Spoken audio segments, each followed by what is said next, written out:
lubbuun qaqqabuuf hin dandeenye adaraa keessan boru waan sirra gahu hin beektu.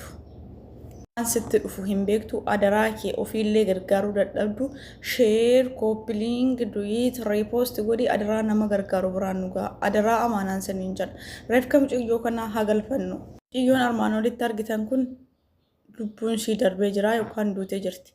Viidiyoo kana dhaggeeffannee walitti adeemnu hanga dhumaatti dhaggeeffadhu sheer godhi. Qabu seetu wanta ajiru kanaaf please bannaatachu namni viidiyoo kana argitu namni haadha qabdu abbaa qabdu namni baatee akkatti galtuun beekni viidiyoo kana share copying repost godhaati silaa jira walii baasuu hin dandeenyu du'aaruma waliillee gashina silaa dubbatanis faayidaan qabu yoo hiyyenis faayidaan qabu nama gorsanis faayidaan qabu gaafa du'ani gaa iyyuudha bakka faayidaansa gaafa du'an hiyyuudha gaafa jira in bayna biyyarraa jennee gaafa singorsinu dhageessan waan ta'eef bakka adda mubaatanii duutanii reenfa keessan akkasanii galuuf isinii hiyyena jechuudha asirrateenyena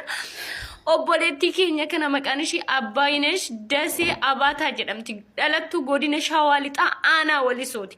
dhalattuu godina Shawaa Lixaa aanaa Walisooti kan ishiin dhalatte Baddeessaatti please bannaatacho viidiyoo koo kana share copying godhaati ummata nama gargaaruu danda'an hunduma Mubaarak Musammaa biratti ijoollee hunda bira qaqqabsiisaa reenfi mucaa kana akka galu bannaatachu mucaan kun yeroo jalqabaatiif du'uu ishii dursa ramadaana baasnis ajjeefna naan jedhaniiru na gargaaraa jettee maatii ishiitti gaafa himattu maatiin ishii biiroo ishii deemee ejensii deemee akkas naan jedhaniiru na gargaaraa jetteetti mucaa keenya nu baasa gaafa isaan jedhanu biiroon itti kolfee jechuudha namni sin ajjeesa jedhee namatti himee nama ajjeesaa kuni soba nutu itti gaafatamummaa fudhata nutu sirreessaa kanaafuu beenaa galaa jedhanii maatii gashanii jiru har'a garuu akkuma jedhan ajjeesanii erga ishiin duute torbee lama taatee jirti torbee lama taatee jirti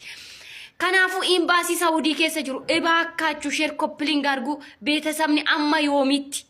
yoomitti reenfa taa'ee eega ishiidha silaa jiraan galchanii fi yeroo jiraa hin gargaaranii du'aanuma ishii galchuu fi didanii maatiin siqaayii keessa jira akkuma argitan waraqanni barreeffamee kennameefii jira mucaan isaanii jalaa boqochuu biyya Saawudii keessatti jechuudha reenfi ishii kan ishiin duute dammaa miti reenfi garuu amma Riyaad galee jira jedhan ebaakkachu namni viidiyoo koo kana argitan adara waaqa walittiin cakkanina baqa share copying repost godha mucaa kana maatii ishii imimmaan maatii ishiitii haa qorsinu even ijaallalanii ani maaluma godhu dhabe repost godha mucaa kana maatii ishii imimmaan maatii ishiitii haa qorsinu even ijaallalanii ishiin bayna biyyarraa baqa yoo jedhanii erga biyyarraa baatee waggaa tokko bara 2017 ji'a torbaffaadha kan ishiin biyyarraa baate kan ishiin itti duute kino akkasuma ji'uma sanatti duute jechuudha naannoftee waggaadhuma sana keessatti ji'uma sanatti duute nama gaddisiisu kana dhaga'u caala wanti nama maraachuu jira kana dhaga'u caala wanti nama dhukkubsu jira ji'a keessatti koo guyyaa lama yookiin guyyaa tokko kolfina guutuun ji'a buuchaa gaddaa azanii dhaga'u gaafa kolfinu waan nagaa qabu isinitti fakkaata araba akkachuu duuti kun yoom nurraa dhaabbatu duuti ijoollee keenyaa yoom dhaabataan jedhame wayne biiroodhuma kana wayne baasiidhuma kana wayne mucaan kan duute mana madaamii keessatti kanaafuu inshuraansiin shaffanee reenfa mucaa galchuu qaba hundi keessan baa sagalee ta'aa fi namni tokko namni sagalee koo kana dhageessu ba'ii sagalee ta'eef inshuraansii shaffanee kan galchuu qabuudha reenfa mucaa amma boolee Addis Ababatti jechuudha amma boolee Finfinneetti jechuudha inshuraansii shaffanee galchuu qaba mucaa kun kan duute mana madaamii keessatti waggaa tokko erga biyyaarraa dhufte garuu dallaalitti yookiin immoo biiroo ishii keessa kan hojjetan birrii 6,000 riyaala birrii 6,000 riyaala 6,000 Saawudii kaffaltan maree reenfi Itoophiyaa dhufu anu asitti laaftinnatti fudhadheen awwaalchisa maal abbaasii waan taateef laaftinnatti fudhattee awwaalchisti reenfa mucaa isaanii arganii awwaalachuuf maatiin ni barbaadu kanaafuu reenfi mucaa isaanii akka biyya galuuf hundi keessan baa sagalee ta'aa fi bilis bannaatachu adaraa waaqayyo baqqee adaraa waaqayyo gargaarsa kana sirraa barbaada mana Abibaa nu keessas gargaarsa kana sirraa barbaada adaraa waaqayyo baqqee mana Habibaa nu seensis. Viidiyoo eenyu keessa si ergeen jira, waraqata keessa si ergeen jira, suuraa mucaa keessa si ergeen jira. Adaraa waaqayyoo mana Habibaa nu seensisiti. Imbaasii wajjiniin haasaamee reefi mucaa kana akka galu maatiin torbee lama guutuu gubatee jira. Adaraa waaqa silaa dhubaan keenya nuuf hin bahu, reeffi ijoollee keenyaallee nuuf haa galu. Adaraa rabbii namni viidiyoo kana argitu sheer koppiliin godhi, namni lubbuu baatee akkatti galtu. Beekne jechuudha bakka maraachuu jirra nuti amma kana booda. Adaraa rabbii namni viidiyoo kana argitu sheer koppiliin godhi, namni lubbuu baatee akkatti galtu. Beekne jechuudha bakka maraachuu jirra nuti amma kana booda bakka. Waan obboleettiin keenya jettee dhageessaniittu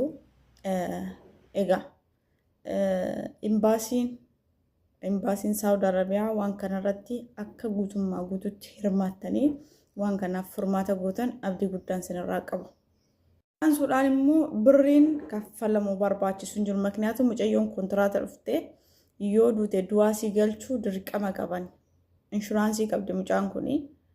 Obboleettiin keenya reefu jettee kanaafuu hundi keetuu viidiyoo kan koppiliingi gochuudhaan arra duutee bor duutee sa'atii gabar booda kana duutee hin beektu waan ta'eef hundi keetuu sheer koppiliingi duwiti riipoost gochuudhaan mucayyoo kanaaf sagalee haa taanu. Reefki mucaa kanaa nuuf haa galu. Imbaasii Saawud Arabiyaa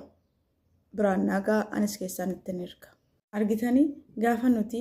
biyyaan bayinaa obboleeyyan koo dhiisaa keessattuu ijoolleen amma dhuftu waan amma injiraanii qofa yaajamaa waan bibbiciree qofa maatiinis akkatti erguun beeku.